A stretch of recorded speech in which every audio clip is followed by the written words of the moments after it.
A condemned man in the Roman world never just walked to his execution, he carried it, the crossbeam, through the streets, in front of the whole town. Everyone watching knew exactly what that walk meant. This man was already as good as dead. So when Jesus told his followers to take up their cross, nobody heard a metaphor. They pictured a beam, a walk, and an ending nobody came back from. So what did Jesus actually mean by that? And why would he ask ordinary people to walk towards something like that on purpose? Let's start with the actual words. Luke's gospel records Jesus saying it plainly. Whoever wants to come after me must deny themselves, take up their cross daily, and follow me. 3 commands. Deny yourself, take up your cross, follow. And that one word, daily, changes everything. This wasn't a single dramatic decision made once. It was a walk repeated every single morning. First, let's decode deny yourself, because it gets misunderstood constantly. It doesn't mean hating yourself. It doesn't mean starving your body or refusing every comfort just to prove something. The Greek word behind it means to disown, to say no to your own claims over your own life. Think of it less like self-punishment and more like stepping down from a throne. Denying yourself means you stop being the one who gets final say over your own decisions, your own comfort, your own plans. Someone else takes the throne. That's the deny part. Now, the cross part. This is where most modern readers soften the image without realizing it. We use the phrase, "my cross to bear," for a difficult coworker or a bad back. That's not remotely what the original audience heard. A cross in 1st century Judea under Roman occupation was not a metaphor for inconvenience. It was the empire's most brutal, most public execution method, reserved for rebels and slaves. Carrying a cross through the street meant everyone lining that street knew you were finished. Your old life, your old plans, your old identity, all of it was already over before you reached the hill. So when Jesus attaches daily to that image, he's saying something startling. Every day, treat your old self, your own agenda, your own right to run your own life as already finished, not maybe someday. Daily. Here's where the story gets personal, because Jesus didn't just teach this. He lived it, and so did the people around him. In the Garden of Gethsemane, the night before his own crucifixion, Jesus prayed something raw and honest. Let this cup pass from me. He didn't want what was coming. But then he said the actual point of the whole passage in one line. Not my will, but yours be done. That's denying yourself in its purest form, not the absence of a real desire, the willingness to hand that desire over anyway. And then there's Simon of Cyrene. Mark's gospel tells us that on the way to the crucifixion, Roman soldiers grabbed a man out of the crowd and forced him to carry the crossbeam because Jesus, exhausted from the beatings, couldn't carry it any further himself. Simon didn't volunteer. He was pulled out of an ordinary day and handed someone else's execution beam. Scholars have long noted that Mark mentions Simon's sons by name, Alexander and Rufus, suggesting this random encounter turned into something that shaped his entire family for the rest of their lives.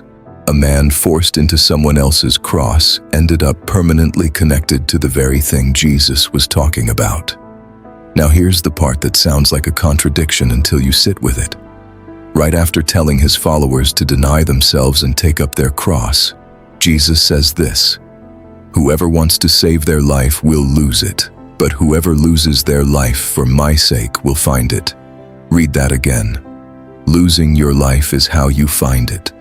That's not a nice turn of phrase. It's the entire logic of the passage. Think about what saving your life usually looks like day to day. Protecting your comfort, guarding your reputation, making sure you're never the one who gets hurt, embarrassed, or inconvenienced. It feels like self-preservation. Jesus calls it losing your life because a life spent entirely protecting itself never actually becomes anything. It stays small, guarded, and afraid.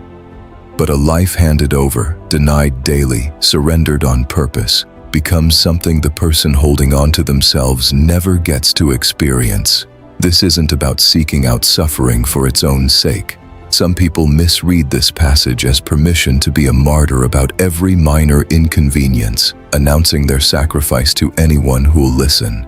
That misses the point entirely. The cross wasn't glamorous, it wasn't performative. Nobody carrying a Roman crossbeam was doing it for an audience's approval. They were doing it because there was no other way forward. That's the posture, quiet, daily, and real. So what does taking up your cross actually look like on an ordinary Tuesday? It's rarely as dramatic as martyrdom. It's smaller, and it happens constantly if you're paying attention. It's choosing to forgive someone who hasn't apologized when every instinct in you wants to hold the grudge as leverage. It's telling the truth when a small lie would make your life easier and nobody would ever know the difference. It's showing up to serve someone who can't repay you and won't even notice the cost it took you.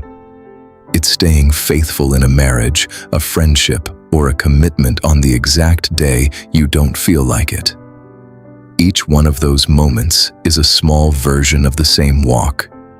Denying what you want, carrying the weight anyway, following where he's actually leading instead of where you'd naturally go. And here's something worth sitting with, honestly. If you've never felt the weight of that daily denial, if following Jesus has cost you nothing real, nothing uncomfortable, nothing inconvenient, it's worth asking whether you've actually picked up anything at all. A cross that costs nothing isn't a cross. It's just a decoration. The good news buried inside all of this is that you're not carrying it alone, and you're not carrying it for nothing. Simon of Cyrene didn't choose his moment, but tradition holds that it changed him permanently for the better. Jesus didn't want his moment in the garden, but he walked through it anyway, and 3 days later, the story didn't end at a tomb. Every single person who has ever taken this seriously has found the same strange trade. What they surrendered was never as valuable as what they found on the other side of surrendering it. A condemned man in the Roman world carried his own execution through the streets, and everyone watching knew his old life was already over. You'll never have to carry an actual beam through an actual street, but every single day, you'll face a smaller version of that same walk. The same choice between saving your own life on your own terms or losing it into something bigger than yourself.